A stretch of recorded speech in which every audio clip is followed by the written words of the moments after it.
السلام علیکم۔ Part number 6۔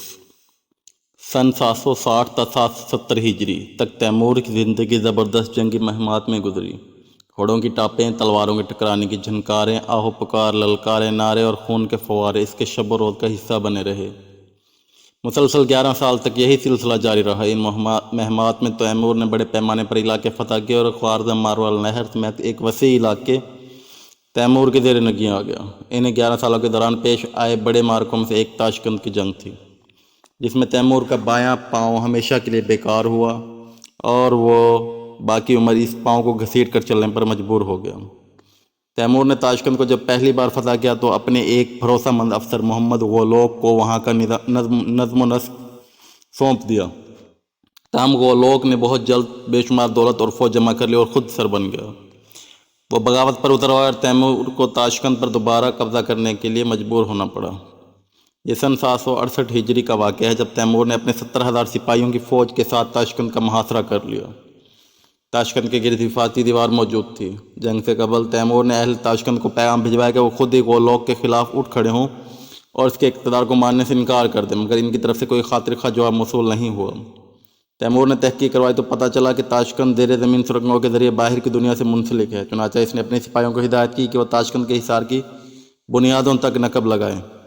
جب اس کے نقب لگانے والے شمال اور جنوب کی طرف سے شہر کی فضیل کی بنیادوں تک پہنچ گئے تو تیمور نے اپنے افسروں کو ہدایت کی کہ وہ اگلے دن بھرپور حملے کے لیے سپاہیوں کو تیار کریں۔ اگلی صبح جیسے ہی پھوٹی تو تیمور نے اپنے سپاہیوں کو بارود کے 4 بڑے ڈھیر تیار کر کے تاشقند کی دیوار کے شمالی اور جنوبی حصوں کی بنیادوں تک پہنچا دینے کی ہدایت کی۔ پھر اس نے انہیں حکم دیا کہ بارود کے ان ڈھیروں کے ساتھ فیتے باندھ کر نقب کے بیرونی دہانوں تک لے آئیں۔ جب یہ کام مکمل ہو گیا تو تیمور نے ایک فیتے کو خود اور دوسرے سے اپنے ایک افسر شیر بہادر کے ذریعے آگ لگا دی۔ چند ہی لمحوں بعد ایک قیامت خیز دھماکہ ہوا اور دیوار تاشقند زمین بوس ہو گئی۔ اس دھماکے کی آواز اس قدر ہولناک تھی کہ گھوڑے سر پر بھاگ کھڑے ہوئے اور کمزور دل سپاہی دل پکڑ کر بیٹھ گئے۔ تیمور اور اس کے سپاہی پیدل ہی شہر میں داخل ہو گئے، تاہم اس نے کچھ سپاہیوں کو شہر کی نگرانی کے لیے باہر ہی موجود رہنے کا حکم دیا تاکہ محمد غولوک اور اس کے فوجی فرار نہ ہو سکیں۔ تیمور کا اصول تھا جب کوئی اس سے بغاوت کرتا یا دھوکہ دیتا تو سر عام اس کی کھال اتروا دیتا اور پھر اس شخص کو کھولتے ہوئے تیل میں ڈلوا دیتا۔ یہ بات محمد غولوک کو بھی اچھی طرح معلوم تھی۔ وہ جانتا تھا اگر وہ زندہ تیمور کے ہاتھ لگ گیا تو اس کا انجام بھی وہی ہوگا۔ چنانچہ وہ اپنے سپاہیوں کے ساتھ بے حد بے جگری سے تیمور کی فوجوں کا مقابلہ کر رہا تھا۔ اس کی اس پائیداری کے پیچھے بہادر اور ہمت سے زیادہ خوف کا ہاتھ تھا۔ تیمور آہنی خود اور ذرہ پہنے ہوئے جنگ میں پیش تھا۔ اس کے پیچھے اور دائیں اور بائیں اس کے سپاہی دشمن کے سپاہیوں سے لڑ رہے تھے۔ اسی اثنا میں تیمور کے بائیں طرف والا سپاہی اچانک لڑائی میں مارا گیا۔ تیمور بھی لڑائی میں مصروف تھا اور دشمن کے سپاہیوں کو دونوں ہاتھوں سے تلوار کا نشانہ بنا رہا تھا، لیکن اس سے پہلے کہ کوئی دوسرا سپاہی بائیں طرف سے مرنے والے کی جگہ لیتا، دشمن کے سپاہیوں کا چلایا ہوا ایک تیر آ کر تیمور کے بائیں پاؤں میں پیوست ہو گیا۔ تیمور کو یوں لگا جیسے اس کا پیر کٹ کر الگ ہو گیا ہو۔ اسی لمحے ایک سپاہی نے بائیں طرف والی جگہ سنبھالی اور تیمور مزید تیروں کے حملے سے بچ گیا۔ جب تیمور کو تیر کا وہ زخم لگا تو اگرچہ تیمور شدید تکلیف میں مبتلا ہوا اور اسے لگا کہ اس کا پیر کٹ کر الگ ہو گیا، مگر اس کے باوجود نہ وہ چیخا اور نہ ہی اس نے تکلیف کے باعث آہو بکا کی۔ اسے اس بات کا خاص خیال رہتا تھا کہ وہ جنگ کے دوران کسی بھی موقع پر اپنے سپاہیوں کے سامنے خود کو کمزور اور ناتواں محسوس نہ ہونے دے۔ چنانچہ تیمور کے سپاہیوں کو یہ خبر ہی نہ ہو سکی کہ وہ شدید زخمی ہو گیا، مگر کچھ دیر بعد ایک سپاہی کی نظر اس کے پیر سے ٹپکتے خون کے قطروں پر پڑی تو اس نے چلا کر کہا، اے امیر، تو شدید زخمی ہو گیا ہے۔ تیمور نے فوراً اسے کہا، تو چپ رہ اور اپنا کام کر۔ تیمور ہرگز نہیں چاہتا تھا کہ اس دوران وہ جنگ کے میدان سے دور ہو یا اس کے سپاہیوں کی توجہ جنگ سے ہٹ کر اس کی طرف مبذول ہو جائے۔ تیمور نے اپنے سپاہیوں کو حکم دیا تھا کہ محمد غولوک کو زندہ پکڑنے کی ہر ممکن کوشش کریں، مگر چونکہ وہ انتہائی بے جگری سے لڑ رہا تھا لہٰذا لڑائی کے دوران ہی مارا گیا۔ تاہم اس کے 3 بے حد قریبی ساتھی جو کبھی تیمور کے قابل اعتماد سپاہی تھے اور اب بغاوت کے جرم کے مرتکب ہو چکے تھے، گرفتار ہو کر اس کے سامنے پیش ہوئے۔ تیمور نے فوراً تینوں کی کھال اتارنے کا حکم جاری کر دیا، تاہم انہیں کھولتے ہوئے تیل میں ڈالنے کی نوبت نہیں آئی کیونکہ کھال اتارنے کے عمل کے دوران ہی وہ مارے گئے۔ تاشقند پر دوبارہ قبضے کرنے کے دوران تیمور نے اپنے سپاہیوں کو عام شہریوں کا بھی قتل عام کرنے کا حکم جاری کیا۔ اس نے حکم دیا کہ شہر میں کوئی مرد زندہ باقی نہیں رہنا چاہیے، جبکہ عورتوں، جوان لڑکے اور لڑکیوں کو گرفتار کر کے سپاہیوں اور افسروں میں تقسیم کر دیا جائے۔ عام شہریوں کو قتل کرنے کی وجہ یہ تھی کہ انہوں نے تیمور کے واضح پیغام کے باوجود اپنے حکمرانی حمایت جاری رکھی تھی۔ جب شام کے وقت لڑائی کا اختتام ہوا اور جنگی معاملات طے پا چکے تو تیمور کو اپنے پاؤں کے بارے میں فکر لاحق ہوئی اور اس نے اپنے زخم کی طرف توجہ دی۔ اب جب اس نے اپنے گھوڑے سے اترنے کی کوشش کی تو ایسا نہ کر سکا۔ اس کے سپاہیوں نے سہارا دے کر اسے گھوڑے سے اتارا اور خیمے میں لے آئے۔ جب شاہی طبیب نے تیمور کے زخم کا معائنہ کیا تو پتہ چلا اس کے زانوں کی ہڈی بری طرح زخمی ہو گئی ہے۔ طبیب نے تیمور کو ہدایت کی کہ وہ بستر سے ہرگز نہ اٹھے ورنہ ساری عمر ایک پاؤں سے لنگڑا کر چلنا پڑے گا۔ تیمور اس دن اور پھر رات بھر اپنے بستر پر لیٹا رہا۔ تاہم اگلے دن اس نے حکم دیا کہ اسے تخت پر لٹا کر شہر کا دورہ کروایا جائے تاکہ وہ دیکھ سکے کہ شہر میں کوئی مرد زندہ باقی تو نہیں۔ شہر بھر میں جنازے پڑے ہوئے تھے۔ کئی جگہ عورتوں کے بھی جنازے موجود تھے جن کے بارے میں بتایا گیا کہ انہوں نے سپاہیوں کے سامنے مزاحمت کی اور گرفتاری دینے سے انکار کر دیا، لہذا مزاحمت کرتے ہوئے ماری گئی۔ تیمور اگرچہ خود حافظ قرآن تھا اور حکام شریعہ کی پیروی کو بھی لازمی قرار دیتا تھا، مگر اس کا یہ فعل عقل و مذہب کے خلاف دکھائی دیتا تھا کہ وہ جب کسی شہر کو فتح کرتا تو اطاعت پر تیار ہونے والے عام شہریوں کو بھی قتل عام کا حکم صادر کر دیتا۔ اس حوالے سے اس کا موقف تھا کہ حکومت کرنے کے کچھ اصول ہوتے ہیں جو ابتدائی دنیا سے چلے آ رہے ہیں اور ان میں تبدیلی ممکن نہیں۔ اس کے مطابق ان اصولوں میں سے ایک اصول یہ ہے کہ عام لوگ اپنے حکمرانوں سے ڈرتے رہیں، کیونکہ اگر ان کے دلوں میں یہ خوف نہیں ہوگا تو وہ ان کے احکامات پر عمل نہیں کریں گے۔ چنانچہ وہ اپنی نافرمانی کرنے والے کا سر فوراً تن سے جدا کروا دیتا تھا۔ تیمور کی وسیع سلطنت میں 3000 جلاد سرکاری فرائض کا انجام دہی کے لیے ہمہ وقت تیار رہتے تھے۔ تیمور کی اس سخت گیری کو اگرچہ تنقید کا نشانہ بنایا جا سکتا ہے، مگر یہ بھی سچ ہے کہ اس کی سخت اور بے لچک پالیسی کے سبب اس کی سلطنت میں امن و امان اور قانون کی پاسداری کا سختی سے خیال رکھا جاتا تھا۔ وہ خود دعویٰ کرتا تھا کہ میری سلطنت میں بے شک ایک نابالغ بچے کے سر پر سونے سے بھری تھالی رکھ کر اسے اکیلا جہاں چاہے سفر کرنے دو، کسی اوباش یا گنڈے کی مجال نہیں کہ اس کی طرف بری نظر سے دیکھ بھی سکے۔ چوری کی روک تھام کے لیے تیمور نے ایک اور طریقہ بھی ایجاد کر رکھا تھا۔ وہ یہ تھا کہ جس علاقے میں چوری کی واردات ہوتی تو اس علاقے کے داروغہ یا کوتوال کے ہاتھ کٹوا دیتا۔ اگرچہ یہ طریقہ انتہائی عجیب تھا، مگر اس کی وجہ سے شہر کا داروغہ اس بات کا خاص خیال رکھتا تھا کہ اس علاقے میں چوری کی کوئی واردات نہ ہو۔ چوروں اور رستہ گیروں کا کلہ کما اس کی اولین ترجیح ہوتی۔ تیمور نے سرکاری عہدیداروں اور کرندوں کے لیے خاص طور پر بے حد سخت قوانین وضع کر رکھے تھے۔ اگر کوئی سرکاری افسر یا کوتوال کسی عام شہری سے زیادتی کرتا، رشوت طلب کرتا یا ظلم کرتا پکڑا جاتا تو تیمور بلا تعامل اس کی گردن اڑا دینے کا حکم صادر کر دیتا۔ یہی وجہ تھی کہ اس کی وسیع و عریض سلطنت میں مکمل امن و سکون تھا اور ماتحت لوگ آسودہ حالی کی زندگی بسر کر رہے تھے۔ تیمور نے غداگری کے خاتمے کے لیے بھی ضروری اقدامات کر رکھے تھے۔ سب سے پہلے اس نے حقیقی مستحق افراد کے لیے ایک خاص وظیفہ مقرر کیا۔ ان مستحقین میں وہ لوگ شامل تھے جو کسی نہ کسی جسمانی معذوری میں مبتلا تھے یا پھر کسی وجہ سے کام نہ کر سکتے تھے۔ اس کے بعد اس نے ایسے غداگروں کی روک تھام کے لیے جو محض شوقیہ اور عادتاً بھیک مانگا کرتے تھے سخت سزائیں دینے کا حکم جاری کیا، بلکہ ان میں سے متعدد کا سر قلم کر کے انہیں دوسروں کے لیے عبرت کا نشان بنا دیا۔ تیمور نے ان شوقیہ غداگروں کے لیے ملازمتوں کا انتظام کیا اور ان میں سے جو اس سب کے باوجود بھی بھیک مانگنے سے باز نہ آتے تو انہیں ملک عدم روانہ کر دیا جاتا۔ بہرحال تیمور نے تاشقند کو فتح کرنے کے بعد اس کی تعمیر کی گئی حفاظتی دیوار بھی مسمار کروا دی۔ اب مارول نہر کا کوئی ایسا علاقہ نہ تھا جو تیمور کے قبضے میں نہ ہو۔ اگلے 7 برس تیمور نے اپنے وسیع و عریض سلطنت کے انتظامات درست کرنے اور اسے ترقی دینے میں صرف کیے۔ اس دوران تیمور نے نئی مسجدیں تعمیر کروائی، سمرقند، بخارا، تاشقند جیسے شہروں کو از سر نو تعمیر کروایا، اپنی سلطنت کے بڑے دریاؤں سے نہریں نکلوائیں اور بنجر ہوتی زمینوں کو سیراب کیا۔ ان اقدامات کا نتیجہ یہ ہوا کہ اس کی رعایا خوشحال ہو گئی، ملک میں پیداوار بڑھی اور عوام مالا مال ہو گئی۔ ان سے گندم اور دیگر فصلیں سنبھالی نہ جاتی تھی۔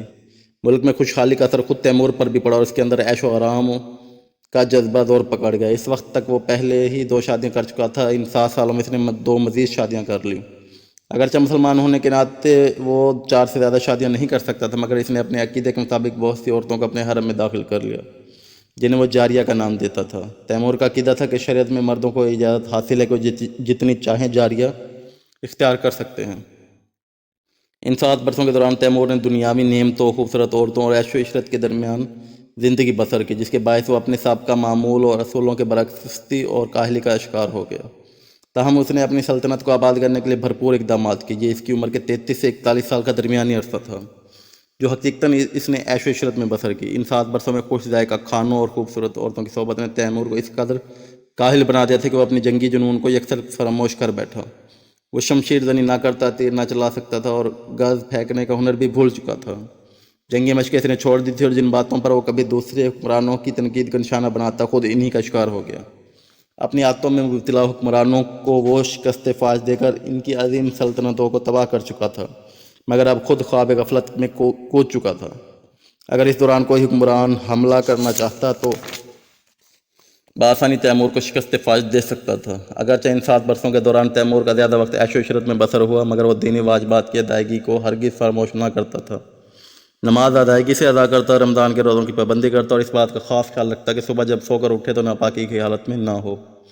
تیمور کے شب و روز اسی طرح غفلت میں گزر رہے تھے۔ ایک روز اس کی نظر دیوار پر لٹکی تلوار پر پڑی۔ اس نے نیام سے تلوار نکال کر ہاتھ میں پکڑی تو وقتاً اسے وہ بے حد بھاری محسوس ہوئی۔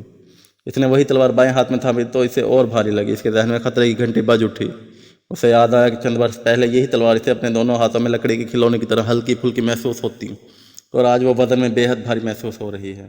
وہ تلوار تھامے صبح سے شام تک میدان جنگ میں لڑتا رہتا اور کبھی اسے تھکن کا احساس نہ ہوتا تھا، مگر آج چند لمحوں میں اس کے ہاتھ تلوار کے وزن سے بوجھل ہونے لگے تھے۔ تیمور کو اسی لمحے اپنی غفلت اور کاہلی کا زبردست احساس ہوا جو چند لمحوں میں اس کے رگ و پے میں سرسرایت کر گیا۔ اسے احساس ہوا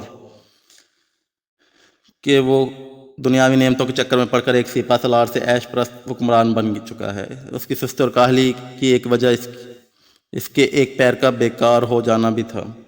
تاشقند کی لڑائی میں ایک پیر پر لگی ضرب کے باعث اب وہ اسے گھسیٹ کر چلنے پر مجبور تھا اور اس لیے جنگی مشقوں میں حصہ بھی نہیں لیتا تھا۔ تاہم اس لمحے اس نے خود کو خوب ملامت کی اور خود سے کہنے لگا، اے تیمور، تو اب ایک نکما انسان بن چکا ہے۔ اگر تیرے ایک پاؤں بیکار ہے تو کیا ہوا؟ تیرے بازو اور ہتھیلیاں تو ہر طرح کے عیب سے پاک ہیں اور دوسری ٹانگ بھی بالکل سلامت ہے۔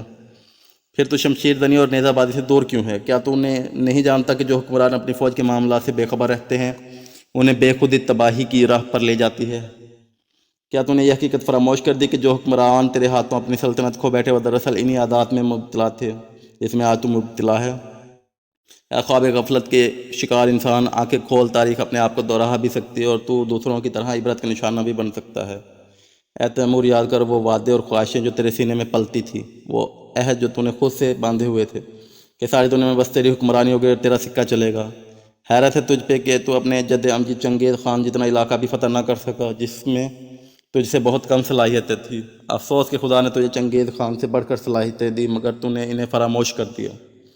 ان خیالات نے تیمور کے ذہن کو اس بری طرح جھنجھوڑا کہ وہ اس وقت لذت عامی زندگی کو ترک کر دینے پر تیار ہو گیا۔ ظاہر ہے اس کی پہلی شرط یہ تھی کہ وہ ان خوبصورت عورتوں اور آرام دہ بستر سے دور زندگی گزارے۔ چنانچہ اس نے فوری طور پر حکم دیا کہ اس کے لیے شہر سے دور ایک فوجی چھاونی تعمیر کی جائے۔ جب فوجی چھاونی کا قیام عمل میں آیا تو تیمور نے خدا سے عہد کیا، اے خدا تو گواہ رہنا، میں تجھ سے عہد کرتا ہوں کہ اپنی بقیہ زندگی غفلت اور کاہلی میں ہرگز نہیں گزاروں گا، خود کو آرام میں مبتلا نہیں کروں گا، ماں سوائے 2 جنگوں کے درمیانی وقفے میں۔ میں عہد کرتا ہوں کہ جب میرا اصل قیام میری فوجی چھاونی میں ہوگا اور میں کسی خاص ضرورت کے بغیر شہر میں قدم نہیں رکھوں گا۔ میں یہ بھی عہد کرتا ہوں کہ خود کو عورتوں کی صحبت کے عادی نہیں ہونے دوں گا اور ان سے میدان جنگ سے لوٹنے کے بعد ہی صحبت کروں گا، اور وہ ہفتے میں صرف ایک بار۔ تیمور نے واقعی اپنے اس عہد پر عمل کیا اور اپنی زندگی کے باقی برسوں میں شہر کے بجائے فوجی چھاونی میں قیام کرتا رہا۔ ایک روز اس نے برف کو دیکھ کر اپنے خیمے میں موجود منصبداروں کو مخاطب کیا اور کہنے لگا، میں تم سے اس شخص کو مٹھی بھر سونے کے سکے دوں گا جو مجھے قرآن میں برف کے ذکر والی آیت ڈھونڈ کر دکھا دے گا۔ اس کے منصبدار قرآن کھول کر برف کے ذکر والی آیت تلاش کرنے لگے، مگر تیمور حافظ قرآن ہونے کے باعث جانتا تھا کہ قرآن میں کہیں برف کا ذکر نہیں، کیونکہ جزیرۃ العرب میں برف باری نہیں ہوتی۔ بہرحال وہ جان گیا کہ اس کے منصبداروں کا قرآن کے حوالے سے علم اس کے مقابلے میں محدود ہے۔ اس نے انہیں تلقین کی کہ قرآن کا مطالعہ باقاعدگی سے کیا کریں۔ تیمور نے دوبارہ سے جنگی لباس زیب تن کرنا شروع کر دیا اور جنگی مشقوں کو اپنا شعار بنا لیا۔ اب اسے ایک لمحہ بھی قرار نہ آتا، دنیا کو تسخیر کرنے کا جنون دور پکڑ گیا تھا۔ جنگی مہمات شروع کرنے سے پہلے تیمور نے اپنے افسروں اور سپاہیوں کو جنگی مشقوں اور جسمانی ورزشوں کی سختی سے پابندی کی تاکید کی اور خود بھی باقاعدگی سے ان میں شریک ہونے لگا۔ وہ جانتا تھا کہ جب حکمران عیش و عشرت اور تن پروری کی عادات میں مبتلا ہو جائیں تو افسر اور سپاہی بھی انہی عادات کا شکار ہو جاتے ہیں۔ اس لیے وہ خود اپنے افسران اور طاقتور سپاہیوں کے ہمراہ کشتی لڑنے اور زور آزمائی کی مشقیں کرنے میں شریک ہوتا۔ جنگ کے دوران اکثر ایسی صورتحال کا سامنا کرنا پڑتا کہ دشمن سے دستے گریباں ہو کر لڑائی لڑنی پڑتی۔ ایسی صورت میں وہی حریف کامیاب رہتا جو زیادہ جسمانی قوت اور فن پہلوانی میں مہارت رکھتا ہو۔ چنانچہ تیمور نے کئی ماہ تک مسلسل اپنے فوجیوں کو اور خود کو سخت جنگی اور جسمانی مشقوں میں مبتلا رکھا۔ جب اسے خوب اطمینان ہو گیا کہ اس کے افسر اور سپاہی مکمل جنگی تیاری کر چکے ہیں اور لڑائی کے لیے خوب تیار ہیں، تو اس نے سب سے پہلے خراسان کو فتح کرنے کا فیصلہ کر لیا۔